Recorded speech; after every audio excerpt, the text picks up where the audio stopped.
Shalom, shalom, bien-aimés. Donc, nous allons commencer avec les enseignements sur le pouvoir d'un parent qui prie.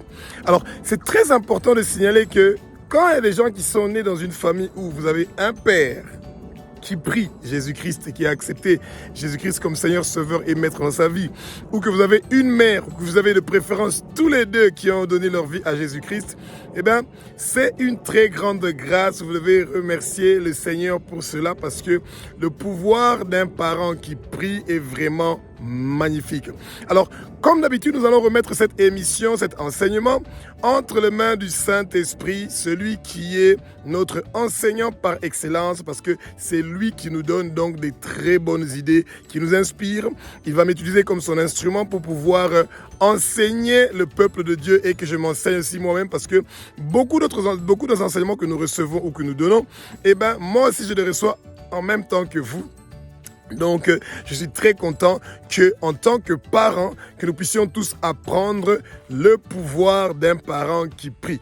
Eh bien, la prière, c'est comme l'essence de votre voiture. Sans la prière, eh bien, votre vie a un souci. Sans le Saint-Esprit que Jésus-Christ de Nazareth a laissé sur terre, eh bien, votre famille a un souci. Et vous devez apprendre rapidement, en tant que chrétien né de nouveau et pratiquant, que le Saint-Esprit est en train de jouer un très grand rôle donc dans votre famille. Alors, pour votre information, le Satan est contre la famille. Il n'aime pas la famille. De préférence, il veut détruire toutes les familles du monde et les mettre, donc les tailler en pièces, comme on dit. Et il est contre donc les mariages parce qu'il veut que les gens restent dans la fornication. Il est contre que vos enfants terminent les études parce que s'ils terminent les études, probablement ils vont avoir un travail avec une bonne rémunération. Ils pourront donc avoir un bon salaire. Et ça pourra amener donc une stabilité financière. Le Satan est contre la croissance financière, contre la stabilité financière des familles, et il est en train de pousser le peuple de Dieu de commettre des erreurs pour que leur famille soit donc divisée, etc., etc. Alors, le problème qu'il y a, c'est quoi avec beaucoup de familles, est que il y a un principe que les parents doivent comprendre, l'ordre à laquelle ils doivent donner leur priorité, donc à leur vie de tous les jours. Voilà, c'est ça qui est peut-être le bon mot. Alors, souvent, moi j'ai grandi par exemple aux Pays-Bas. Et les Hollandais disent « My kinderen zijn mijn alles ». Ils disent « leurs enfants, c'est tout pour eux ». Mais ça, c'est une erreur catastrophique. Pourquoi? Parce qu'on a d'abord Dieu en numéro 1. En numéro 2, vous, le serviteur de Dieu, le Père. Vous, le papa, c'est vous qui vous réveillez à minuit pour prier pour votre famille quand ça ne va pas. C'est vous qui vous réveillez à 3 heures du matin pour prier pour votre famille quand ça ne va pas. C'est vous qui vous occupez que votre famille puisse avoir la connaissance de la parole. Vous vous rassurez que vos enfants prient. Vous vous rassurez que vos enfants sont en train d'étudier la parole ensemble avec vous. Et ensuite vient votre femme, si vous êtes marié, eh ben, votre femme vient avant votre ministère. Votre femme vient avant votre église et pas le sens contraire. Donc, vous devez toujours vous rassurer que votre femme est dans les bonnes conditions, et ensuite viennent en quatrième position vos enfants. Donc vos enfants ne sont pas mieux que votre femme bien-aimée, et si vous faites cette erreur-là, même quand vous êtes en train de prier, vous priez pour le business du Père, celui qui est de gagner les âmes, de propager son nom dans chaque recoin des continents du monde entier et de préparer son peuple pour le mariage entre Jésus-Christ et son Église. Ensuite vient vous le serviteur. Vous devez vous rassurer que vous êtes dans les bonnes conditions physiques, morales, spirituellement, vous devez avoir la stabilité pour que vous puissiez faire le travail du Seigneur correctement comme il le faut. Ensuite vient votre femme, ensuite vient vos enfants, et ensuite vient votre église ou l'église où vous partez, et ensuite vient aussi votre ministère. Eh ben, les chrétiens qui pensent qu'ils n'ont pas de ministère, eh ben, c'est absolument faux, bien-aimés. Tous les chrétiens ont un ministère. Et le premier ministère que le chrétien a, c'est le ministère d'intercession. Et c'est le ministère le plus important qui compte pour le Seigneur. Pourquoi? Parce que le Seigneur est en train de chercher des intercesseurs.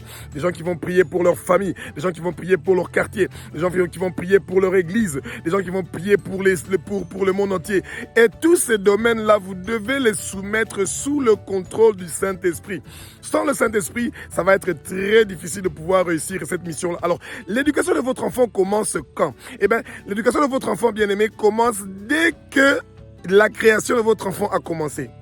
À partir de la 3e semaine, votre enfant qui est dans le ventre de sa maman peut écouter déjà, bien-aimé. Et il n'y a pas une meilleure préparation que celle d'un parent qui prie à côté du ventre de la maman qui est enceinte. Un parent qui lit la Bible à haute voix, ça veut dire que votre enfant commence déjà à recevoir la parole. Et ne soyez pas étonnés qu'il y ait un enfant pareil qui naît et que cet enfant-là a une grande connaissance de la parole. Pourquoi? Parce que cet enfant-là a déjà été préparé spirituellement et physiquement aussi. Pourquoi? Parce que vous parlez à l'enfant. Vous parlez à l'enfant comme vous parlez à une personne. Bien aimé, je connais des parents qui ne veulent pas parler avec l'enfant. Et quand vous ne parlez pas avec l'enfant, l'enfant subit le rejet. Et quand l'enfant n'entend pas que vous êtes en train de prier pour lui, bien aimé, moi je me rappelle très bien comment notre maman, chaque jour, à 5 heures du matin, tu entendais sa voix au salon. C'est merveilleux. Et elle a 84 ans et jusqu'à maintenant, cette voix-là sonne à 5 heures du matin. Et tu es sûr, tu as l'assurance que tu as un parent qui est en train de prier pour toi. Et c'est vrai que la façon où nos parents ont été enseignés, la façon que nous, cette génération ici, on est enseignés, parce qu'il y a une grande génération de nos parents qui n'étaient pas préparés au combat spirituel.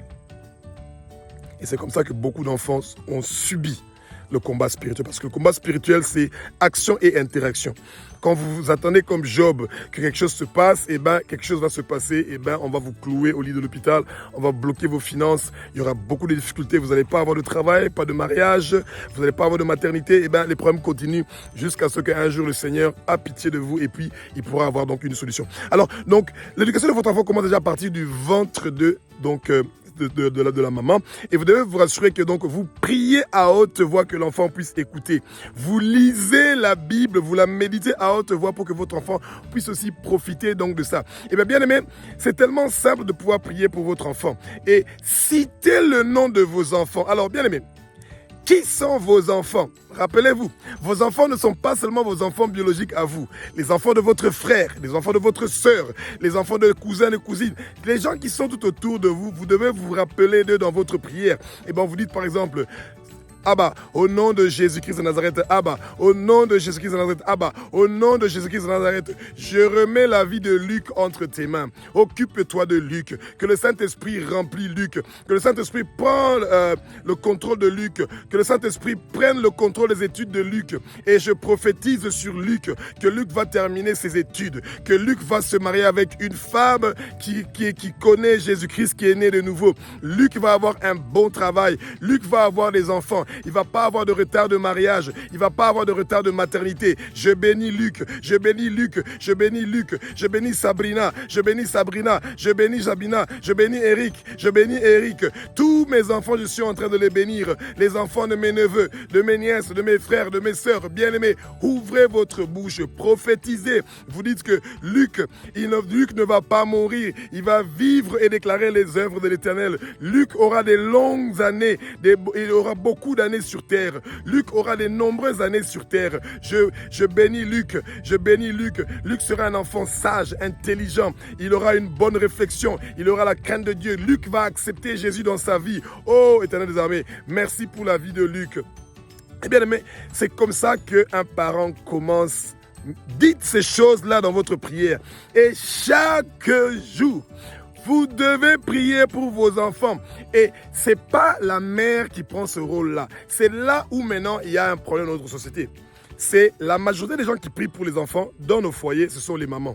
Les papas sont dans les bars en train de boire, ou en train d'écouter la musique, ou en train de faire leur fornication et leur adultère.